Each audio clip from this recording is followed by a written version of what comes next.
The universe held its breath.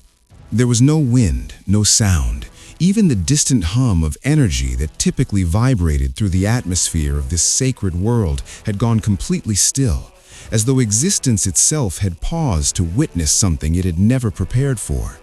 The sky above was fractured with thin lines of light, cracks running through the heavens like glass on the verge of shattering, each one pulsing in rhythm with the heartbeat of the boy standing at the center of it all.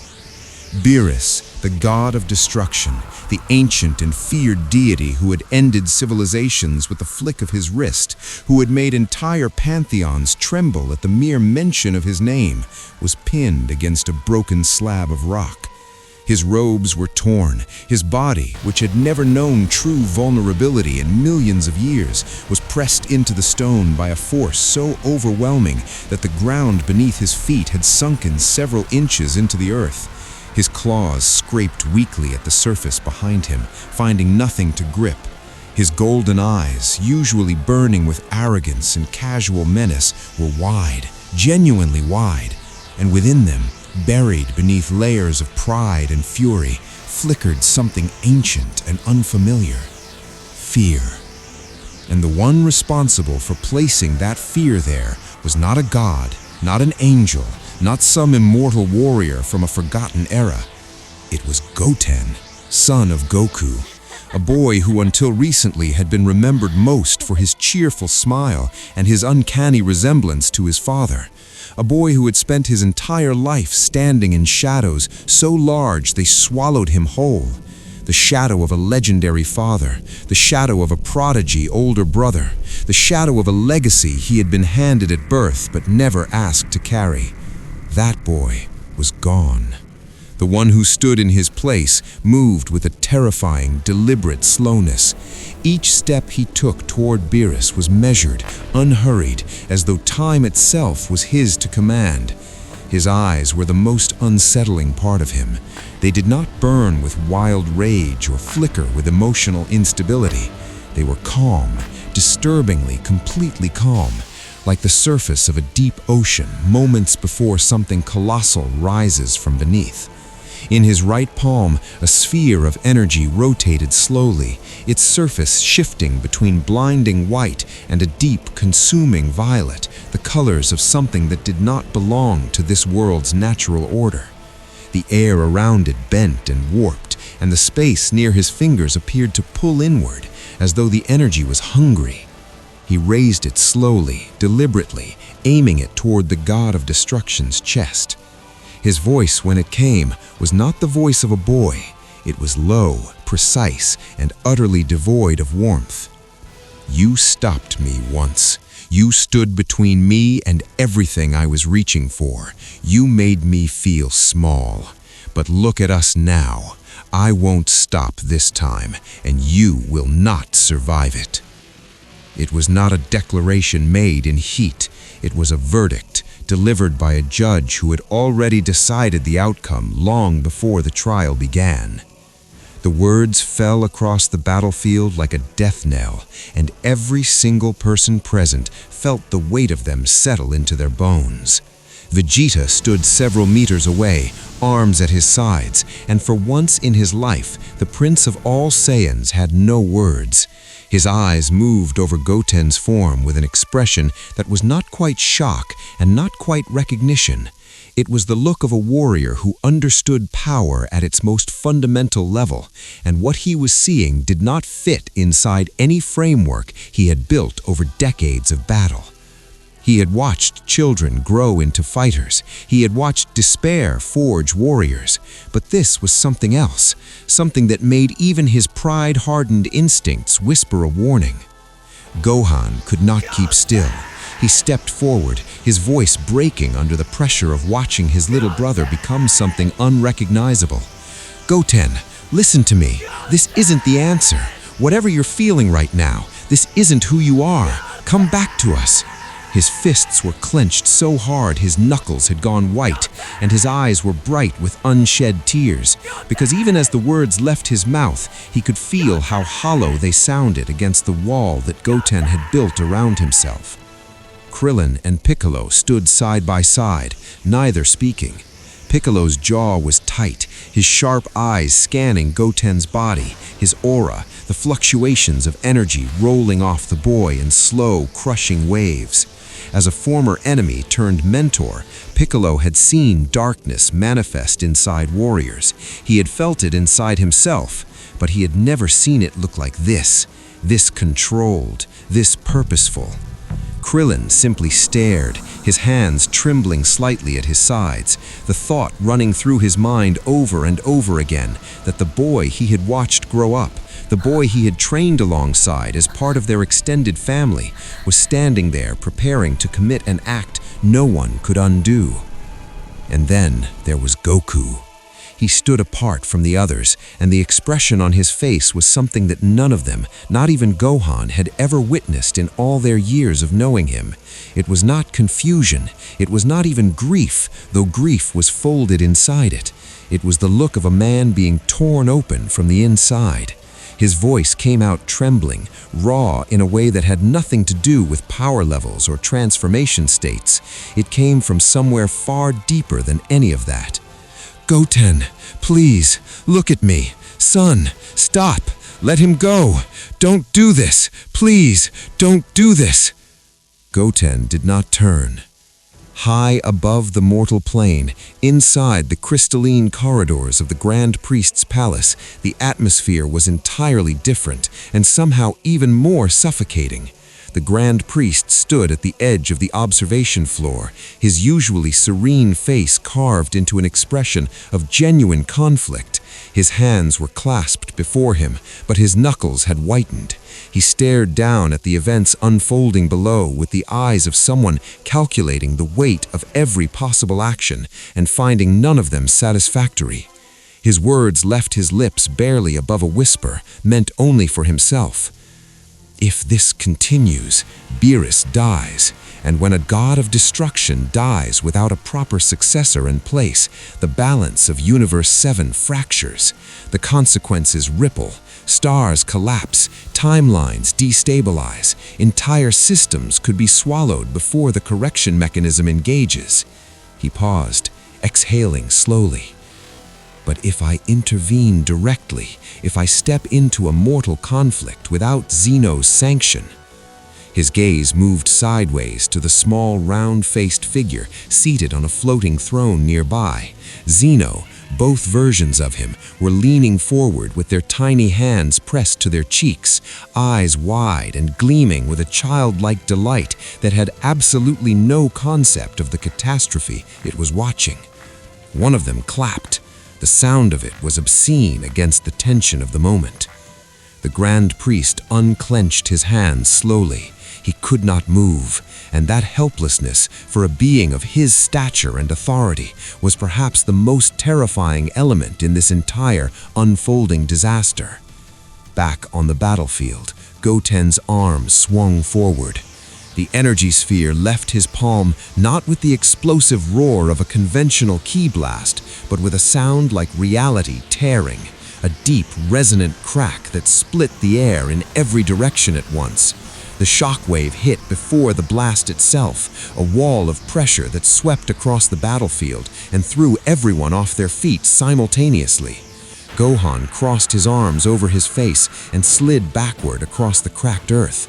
Krillin was physically lifted off the ground and had to grab a piece of broken rock to stop himself from being hurled further. Even Piccolo, planting his feet hard, was pushed back several meters before he stabilized. Whis, who had floated several feet above the ground throughout the conflict, was pushed back as well, and his expression, which had maintained its characteristic composure through battles that had leveled landscapes, broke. His eyes went wide, his staff lowered slightly, and when he spoke, the words came out in a quiet exhale of genuine disbelief. That wasn't combat energy. That was extinction-level force, calibrated, controlled, but extinction-level. He paused, his eyes tracking the blast's aftermath. Beerus cannot survive that at his current state. There is simply no mathematical scenario in which he does. And yet, when the dust moved, slowly, reluctantly, as though even the particles of debris were afraid to reveal what lay beneath. Beerus was still there. He was on his knees, both of them, which was itself something that should have been impossible. His body was a testament to the damage he had absorbed, robes hanging in burned ribbons, deep lacerations running across his arms and torso, one side of his face darkened by impact bruising that was already purpling beneath his fur. His breathing came in audible, rattling pulls, each one a battle. He pressed one clawed hand against the ground to stop himself from falling forward completely, and it shook under his weight. But he looked up, and through the blood and the sweat and the pain and the fear he was desperately trying to keep buried behind his pride, he found Goten's eyes, and his lips pulled back into a sneer that cost him visibly. "Is that all?" The words came out cracked and thin, nothing like the deep, resonant authority they usually carried. "You had your chance, boy, and you wasted it, just like I always knew you would. You're nothing. You'll always be nothing." The words were not arrogance. They were armor constructed from desperation. Everyone present understood that. Even Beerus, on some level, understood that. But Goten's reaction was not what any of them expected. He smiled. It was a cold thing, quiet, patient. It reached his eyes in a way that made Krillin take an involuntary step backward, because it was not the smile of someone who had lost control. It was the smile of someone who had never been more in control in their life. "I know you're still alive," Goten said, his tone almost conversational. "I didn't miscalculate. I didn't miss. I let you survive that." He tilted his head slightly, studying Beerus with an expression that was closer to curiosity than cruelty. "You've spent millions of years making others feel powerless, making them feel like insects, making them wonder whether their lives had any value at all compared to your convenience." The smile faded, replaced with something colder and more deliberate. "I want you to feel that, every second of it, before the end." The silence that followed was absolute. Krillin's hands balled into fists at his sides, his mind cycling through a single repeating thought. This is not Goten. This is not the kid who used to fall asleep during training because he'd eaten too much. This is not the boy who cried at the end of every sad movie and tried to pretend he hadn't. Something has replaced him. Something built from every year of being overlooked, every moment of being compared, every quiet ache of invisibility that no one ever stopped long enough to notice. Goku stepped forward. His voice had changed. It was not the voice of a father begging anymore. It carried something older and heavier, something that came from years of having witnessed what happens when a warrior lets their pain become their only purpose. "Goten, I know you're hurting. Goten, I know why you're hurting. And I need you to hear me, not as a warrior, not as someone talking you down from a fight, as your father. The anger you're carrying right now, I understand it. Some of it is because of me. I know that. But if you do this, you won't become something stronger than me. You'll become something I never wanted you to be, something that can't come back." Goten finally turned his head, just slightly, just enough to look at his father from the corner of his eye. And what came out of him next shattered something in the air between them permanently. "You don't get to lecture me about this." His voice was quiet, but every word landed like a blow. "You spent your whole life fighting, every arc, every enemy, every impossible battle. You pushed yourself past every limit any warrior had ever reached. And what did you do every time you won? You let them walk away. Cell, Frieza, Beerus, standing right there in front of you, eating our food, sitting at our table. You forgave everyone who ever threatened to erase us. You called it mercy. You called it being a good person. I grew up watching you, Dad. I worshipped you. I spent every day of my childhood trying to be you. And it took me until now to realize being you meant accepting that the people who hurt us would never face consequences. I won't do that. I can't be that kind of person. I don't want to be. Goku's mouth opened. No sound came out. The words hit him, not in his pride, not in his warrior's instinct, but in the deepest and most unguarded part of him, the part that had always quietly wondered whether kindness and strength could coexist without cost. Gohan dropped to one knee, one hand pressed to the ground, his head bowed, his shoulders were shaking. Whis observed the emotional collapse playing out across the battlefield and spoke quietly, more to himself than to anyone else, though his words carried clearly in the silence. What Goten is experiencing isn't simply anger. It is the complete fracturing of an identity he built around someone else's image. His entire sense of self was constructed in relation to his father, his brother. He was never permitted by circumstance or by his own psychology to discover who he was outside of those relationships. The ultra instinct he has achieved is not purely physical. It emerged from the complete dissolution of that borrowed identity. He is not raging. He is finally, for the first time in his life, acting purely as himself. The tragedy is that himself, in this moment, has been shaped entirely by pain. While Whis spoke, Goten was moving. He crossed the distance to Beerus with a speed that didn't register as movement until he was already there. His fist connected with the god of destruction's jaw with a crack that echoed across the entire battlefield. Then another, then another. Not furious, rapid combinations born from emotion. Each strike was deliberate, spaced, precise, each one placed exactly where it would cause maximum impact without ending the fight. It was a masterclass in controlled brutality from someone who, by all rights, should not have understood the concept at his age. Beerus crashed into the ground repeatedly, and each time he struggled back upward, each time he tried to gather enough energy for a counterattack, Goten was already there, already inside his guard, already past his defenses. His ultra instinct did not flicker or waver the way it typically did for Goku in its earlier stages. It moved through Goten like water through an open channel, effortless and total.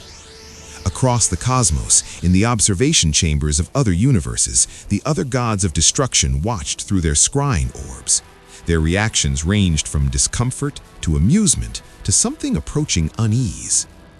Belmod leaned back in his seat, a sharp laugh cutting through the air. So this is where the great Beerus ends up, after all that posturing, all those millennia of throwing his weight around, taken apart by a child who hasn't even reached adulthood. He shook his head with theatrical pity. Magnificent. Champa was quieter than expected. He sat with his thick arms crossed, watching his twin brother being dismantled blow by blow, and the expression on his face was genuinely difficult to read. After a long silence, he spoke, his voice carrying a roughness that might have been emotion if one was willing to believe Champa capable of it. I spent half my life trying to beat him, scheming against him, competing with him over planets and food and pride. I hated him. I still hate him. He paused. But this, I wanted to be the one, not some kid, not like this. He said nothing further. Vados, ever composed, studied the scene with her eyes narrowed. What concerns me more than Beerus's condition is Whis. If it is confirmed that he trained this child to this level, if it is proven that he allowed a mortal to develop capacity sufficient to threaten and nearly destroy a god of destruction, the response from Father will be severe. Losing his position would be the least of his concerns. On the battlefield, Goten had Beerus by the skull. both hands pressed against the sides of the god's head, fingers pressing inward with a force that made the air distort. Beerus screamed, not the roar of a deity in battle, a real scream, high, raw, stripped of every layer of dignity and divine authority he had ever worn. The sound of it crossed some invisible threshold, and the atmosphere around them seemed to crack further, additional fractures spreading across the sky above. Goku screamed his son's name. Then he said something that everyone would remember for the rest of their lives. "Goten, if you do this, if you become this, then you are no longer my son." The words detonated. Goten's hands loosened by a fraction, his body went rigid, and then something began to happen to him that had nothing to do with choice or intention. Deep within his chest, the ultra-instinct energy that had been flowing through him with such terrifying smoothness began to convulse. His veins surfaced against his skin, glowing with an unstable silver-white light that pulsed irregularly, arrhythmically, like a failing heartbeat. His body bent forward involuntarily as a wave of agony tore through every cell simultaneously. He screamed, not in rage, in pain. He hit the ground hard, one knee, then both, then his hands, his entire body shaking as though something vast and uncontrollable was reversing inside him. The energy crackled and spat around him, burning the ground beneath his palms, sending arcs of white electricity into the air in every direction. Gohan was moving before anyone else, running toward his brother with no thought for the arcing energy. "Gohan!" Krillin grabbed his arm instinctively, then released it when he saw Gohan's face. He let him go. Whis pressed 2 fingers to his temple, his expression moving past concern into something approaching genuine clinical alarm. His body isn't rejecting the power is rejecting the psychological state. Ultra instinct at its deepest level requires an absolute stillness at the core of the self. When Goku uttered those words, it created a fracture in that stillness. The transformation is attempting to correct the emotional breach forcefully. But Goten's body was never meant to sustain this level of energy under these conditions. The cellular structure cannot handle the correction process. Everyone listened. Everyone understood. And every single one of them felt the horror of it settle into their chest. From the ground where he lay, broken and bleeding, Beerus looked at the convulsing boy with eyes that flickered between shock and the cold, calculating light of survival instinct. His body was wrecked, his power was reduced to almost nothing, but the boy who had been destroying him was down, and Beerus had not survived for millions of years by waiting for better opportunities. He began to crawl. Goten, through the agony, through the shaking and the white-hot burning of his own energy turning against him, turned his head and found his father's eyes across the distance between them. Goku's face was a ruin. His own words were still echoing back at him from the expression on his son's face. He stepped forward, then stopped. His guilt had paralyzed him in a way that no enemy had ever managed. Beerus raised one trembling arm. His fingertip glowed with a concentrated point of purple light, thin as a needle and burning with everything he had left. His breath came in shallow gasps, his arm shook, but his aim was steady. The death beam hit Goten in the chest. The sound it made was small, precise, intimate in its horror, and then Goten's scream filled every inch of the sky.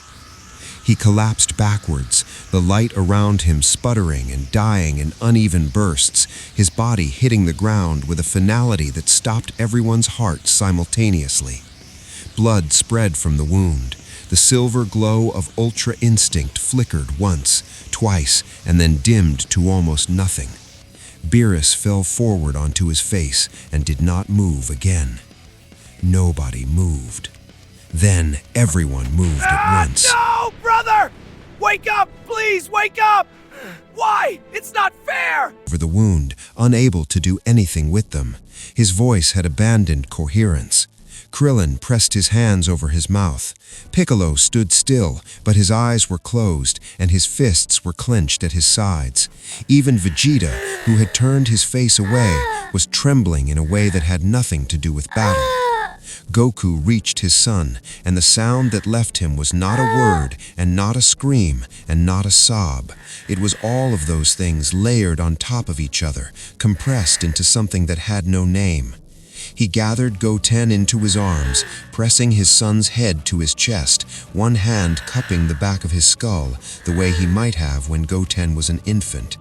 Goten, stay with me. I didn't mean it. Son, I need you to know I didn't mean it. I was scared. I said something terrible because I was scared. Please look at me. Goten looked at him. His eyes were still clear, still present, and the expression in them was not resentment or accusation. It was softer than that. It was the face of someone who had finally, after a very long time, let something go. Dad, his voice was barely audible. Don't be sorry. I was wrong too. I needed to know it was real, that what I'd built was real. He paused to breathe, and it cost him significantly. I got there, didn't I? I actually got there. Goku nodded, tears falling freely, making no attempt to stop them. You got there. You were extraordinary. You've always been extraordinary. I just never said it enough. A faint curve touched Goten's lips. I can still feel it. The ultra instinct. It's still inside me. Unstable. Burning. His hand moved slowly upward, finding his father's wrist. Let me give it to you. No. Goku shook his head hard. No, you keep it. You hold on. Dad. Goten's voice was patient and quiet and devastatingly calm. It'll kill me if it stays. You know that. But inside you, it won't. It was always meant to reach you through me. That's what I think. That's what it feels like. His fingers tightened weakly around Goku's wrist. Let me do this. Let me give you something that lasts. A silence passed between them that contained more than words ever could. Then the light began to move, slow and warm and silver white. It flowed from Goten's chest, along his arm, through the connection of their hands, and into Goku. It was not violent. It was not the chaotic transfer of combat energy. It felt to everyone watching like watching water find the sea, like watching something return to exactly where it always belonged. Goten exhaled. His eyes stayed on his father's face, and the smile on his lips did not waver. He whispered one last time, "You were always my hero, Dad, right from the beginning." His eyes closed. The light around him went out, and then the sound that came from Goku was the sound that would echo across Universe 7 for as long as anyone who heard it continued to exist. It was grief at its most absolute and most pure.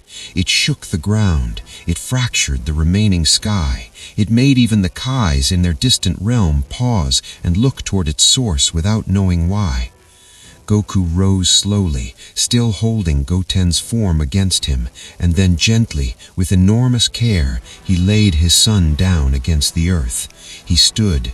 His shoulders straightened, the tears continued to fall, but his face had gone to something beyond grief, into a place that combined sorrow and love and power in a ratio that the universe had never been asked to process before. The energy changed. It didn't explode. It arrived, like a tide that had been building across an entire ocean, finally reaching shore. The air around Goku ignited with light, so pure it had no color, and every color simultaneously. His hair rose and turned white, not the silver-touched white of Ultra Instinct's previous forms, but white so complete it looked woven from starlight. His eyes opened, and they were luminous gold, not glowing, not burning, simply radiating something eternal and absolute. Vegeta stepped back. His breath left him in a slow exhale, and when he spoke, his voice had none of its usual armor. That is not Ultra Instinct. It's past it. That's something that doesn't have a name yet. Whis lowered his staff, and stood in complete silence for several seconds before he was able to speak. Goten's energy did not simply add to Goku's power. It merged with the grief, with the love. It created a resonance, a state that could only be reached through exactly what just happened. He paused. "I don't believe this form has ever existed before." Beerus, from the ground where he lay barely conscious, forced his eyes open. What he saw made him close them immediately, not from acceptance, but from the primal wordless knowledge that he was looking at the thing that would end him. "What," he breathed, more to himself than anyone, "have you become?" Goku looked at him. His expression carried no hatred, no cruelty, not even satisfaction. It carried only a terrible, patient certainty.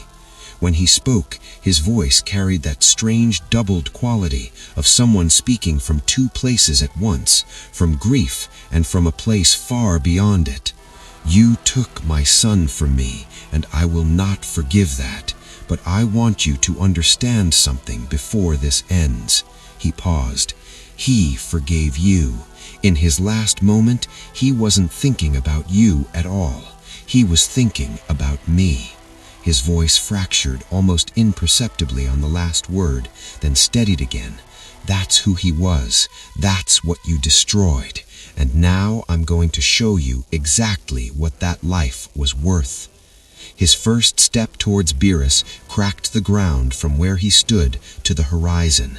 Every person on that battlefield, every god watching through their observation orbs, every angel standing in careful stillness, felt the weight of what was coming and understood with complete clarity that the universe they inhabited had just changed in a way that would never be reversed.